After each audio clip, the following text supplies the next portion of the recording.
Well, hello there YouTube, Crafting Redstone here, and today we're going to have a look at our computer in Minecraft again, and hopefully build a bit more of it. And yes, I know this is filmed afterwards, so it is all built there. But, I hope you do enjoy this episode. If you do enjoy it, please don't forget to leave a like at the end of the video. And so, we'll have a quick look at what we're going to do today. So today, we're basically going to be building the RS NOR Latches to remember the outputs from the addition circuit. We also build many other things, what time, all these, to make sure they get the right outputs going to the RS NOR latches, and a bunch of other stuff to what are needed in making this.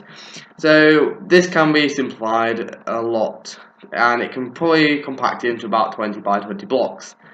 And I have not done this because, although you can do that, because there are really good redstone circuits where what can be fit into two wide spaces, what do a full adder function, what means they can add three inputs together, and you can fit those into two wide spaces, and they're very good. But all these different parts can be used in later redstone builds to make more complex computers where they will be needed. So that's why I built it like this. Anyway, today's episode, as I said, was going to be building mainly this part here with a few other things to time all the different outputs from the addition circuit. I've also added some RS NOR latches to remember the outputs from this little circuit here, and so they can sustain them while it's going through the addition circuit, and then they can all be reset at the end of it. So you can have new outputs coming from this into these and sent back through to the addition circuit and so on. So I hope you enjoy this, and I'm going to be using a replay mod for this little time lapse. So let's get started. So guys, let's get started with this build. And first I'm just testing different parts of what we've already built to make sure they're all functioning properly. I have added a few things in between episodes just to make sure all the timing is correct for the addition circuit, such as these RS NOR latches here. Well, basically remember what signal goes through so they can keep the signal on longer for the addition circuit, so make sure it gets the right output. So I've just added a few things such as OR gate there, what it just flew past, and you just reset all the RS NOR latches as soon as it gets a output from the addition gate. And so now I'm just doing all the different timings.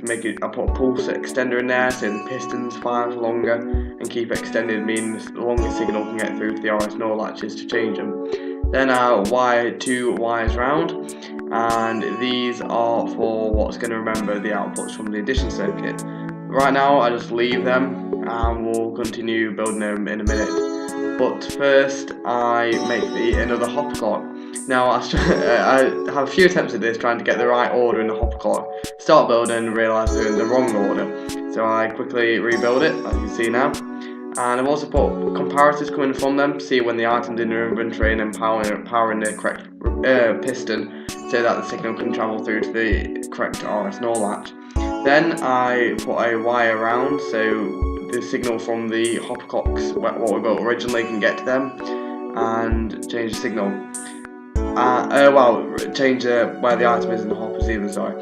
And now I'm putting pistons in, so this is an AND gate basically, and it just makes sure, because when you get a bit of, sometimes with the addition circuit, you get the wrong output first, and then you get the right output, and then you get the wrong one again. So that piston just basically puts a bit of a delay on there, so you get the right one always. And now I'm just wiring up the RS NOR latches to remember the inputs. The inputs to the RS NOR latches, but the output from the addition circuit. So each time a piston is pushed up, that means that RS NOR latch can be changed, and that's how they work. And then putting comparators in, and then something to reset the RS NOR latches whenever you want. And now I'm going to leave that and wire around a second signal from the hopper clocks I said originally, and this will just change where the hoppers are, the item in the hoppers. And I put a piston monostable circuit in there, so we only get a 1-tick pulse when it coming through to it. Actually it's a 4-tick pulse, that one, but it just regulates the pulse what goes into it, because we have put pulse extenders in before. So that's basically what that does. So now I'll do a quick test. It's always important to test it to make sure everything's working properly and all the timings are working. So as you can see, the test is running and it's just getting all the different outputs, and we'll see that we will get a RS NOR latch save in a minute from them, and that will be the correct output hopefully. So one more thing to mention, I was wondering why the signal wasn't getting through, and that's because I didn't put repeaters on one side of the pistons. So I do this to make sure the signal can get through to the RS NOR latches, and that's the last thing. As you can see, I put the repeaters there. So I hope you've enjoyed this quick replay section. We'll see you back in the normal Minecraft world.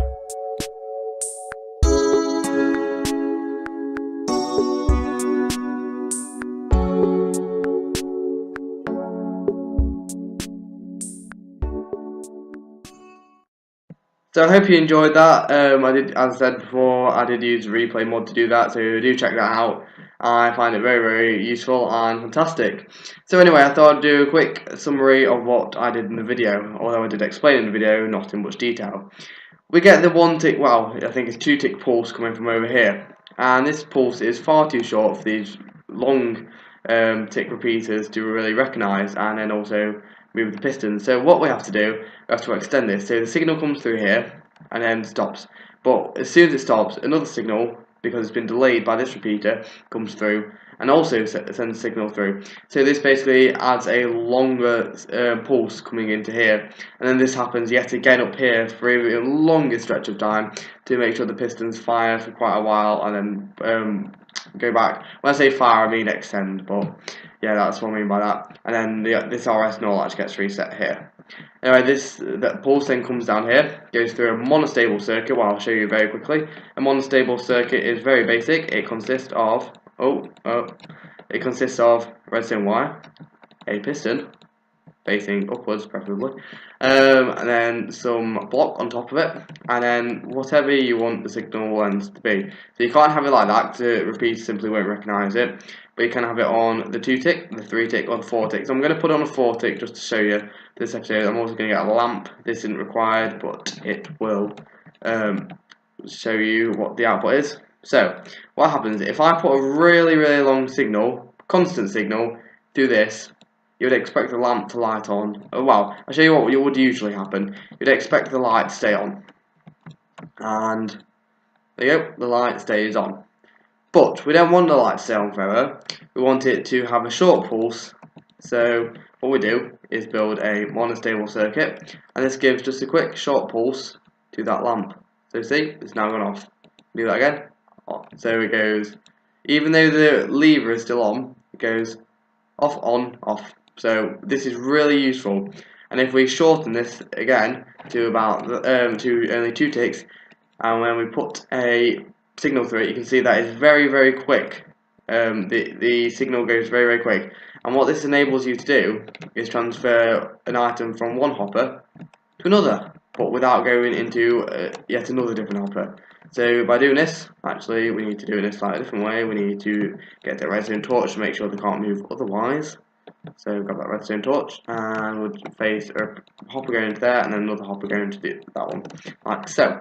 And then we put redstone dust on top of here, and then we put a signal through there. Oh, if we had an item in it. You can see the item is currently in this one. Actually, we can get a comparator to show that. So as you can see, this comparator lights up, and then if we put a signal through it, the other one lights up. So that's what you use it for. But if you have it on constantly, which is what you don't want, this will just keep alternating again and again, and I don't know why it's not working because this is a repeater. But if we made that slightly different, as you can see, wow, make it a bit better. So as you can see, it's in that hopper. But if you have a longer piston, longer signal even, sorry, not piston, then you can see it alternates. And we don't want that. We want it to only go through one. So that's why we use these monostable circuits quite often in our builds. And we'll get rid of these items. If you don't know how to do that, you shift and left click on this, and it gets rid of the whole entire of your inventory on it.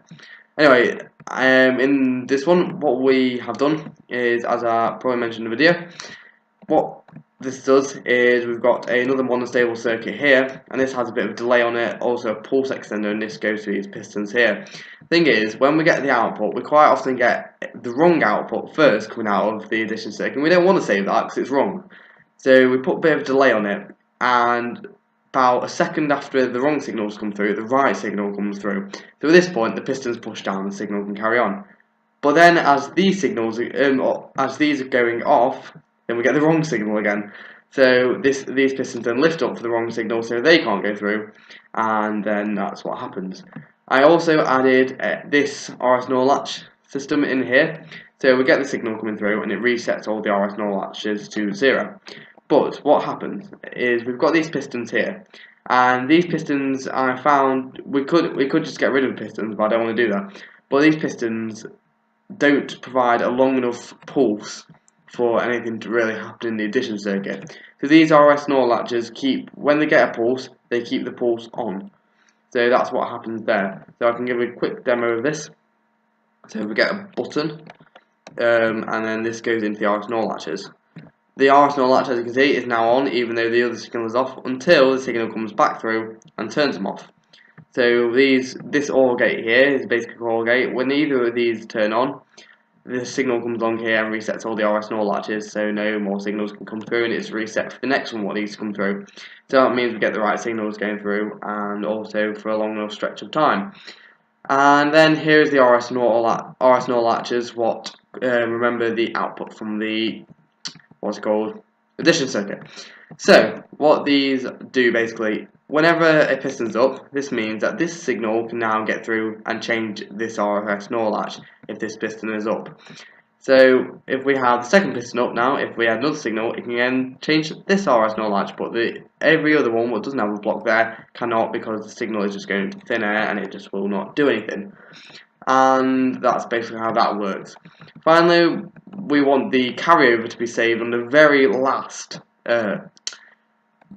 calculation, because the carryover adds the actual. Basically, without the carryover, you'll get the wrong number. So the carryover needs to be saved so we get the right number. So this has a tiny bit of delay on it. It probably needs to be about 2 ticks actually, just to give it a bit more delay than the other one, so we get the right carry out. Sorry. So this means that the carry out can be saved and go back into the sum. So that's basically what we did in this episode. And if you did enjoy it, please don't forget to subscribe and like. In the next episode, I imagine we'll be doing something with graphics. And this means that we'll probably be sticking a big 7-segment display here and some other decoder over here, and it'll probably be very large, and part of it will probably be copy and pasted over from MC Edit. That's another great thing where you could download, what I find very, very useful in my Minecraft builds, is copy and paste things over, because I do not want to spend another, I don't know how, 2-3 hours building a massive Redstone decoder like I showed in one of my Redstone tutorial series. So I'll probably just copy and paste that over. I will build the 7-segment displays, however.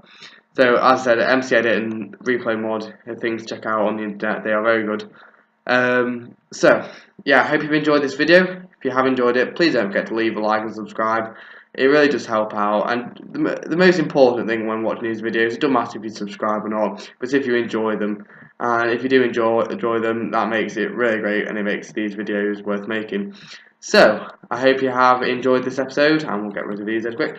And I'll see you next time from Crafting Redstone. Bye!